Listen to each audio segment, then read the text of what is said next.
وسهلا، كيفكم جميعا؟ يا رب كلكم طيبين. اليوم جبت وصفة جديدة ومرة سهلة ومرة لذيذة، نحط على البيتزا، على المكرونة، على الرز. فاللي يحبوا الحار، الأشياء كذا الحارة لذيذة راح تعجبكم. كمان الأكلات الكورية اليابانية زي كذا. فمكوناتها ثوم، فلفل حار، فلفل أحمر بودرة حار، زيت زيتون أو أي زيت عندكم متوفر. أنا في الطاوة زيت زيتون بحرارة الغرفة، باقي ما فتحت النار عليه.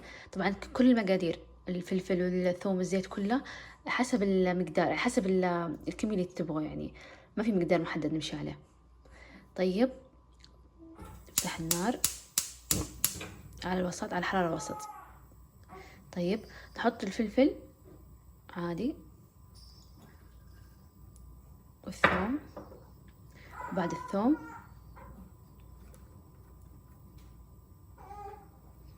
طيب نتركها على نار متوسطة، نستمر في التحريك لحد ما يقلب لون الثوم كذا على البيج الفاتح. بعدين نكمل نحط الفلفل البودرة.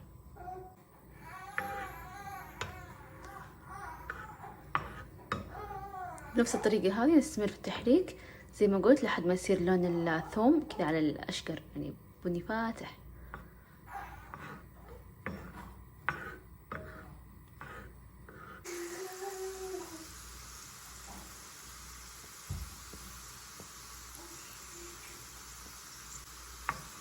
شوفوا كيف النار هادية، واستمر في التقليب عشان كلها تصير لونها واحد.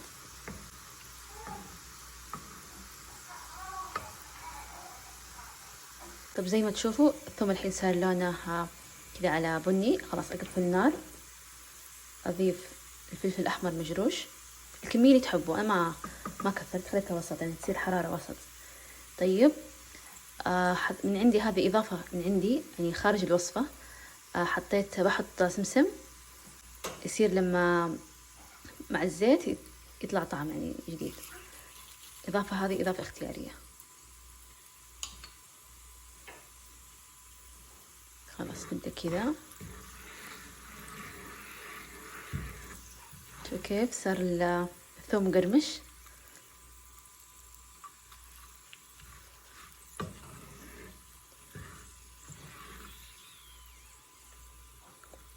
والله الريحة مرة حلوة.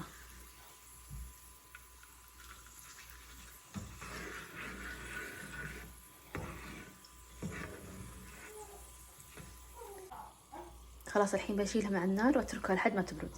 لما تصير بحرارة الغرفة يصير احفظها في علب قزاز. وخلاص كذا صارت تشيلي اويل جاهز، تضيفوه على اي حاجة تحبوا، بيتزا زي ما قلت، مكرونة، اي اضافات تحبوها، وينحفظ خارج الثلاجة. شوفوا شكله، اسمه كيف مقرمش.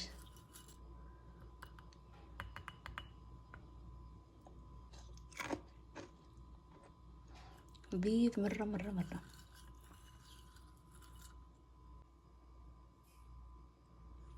وبعد من الأشياء اللي أحب أضيف التشيلي أويل عليه الرامن، يطلع لذيذ مرة.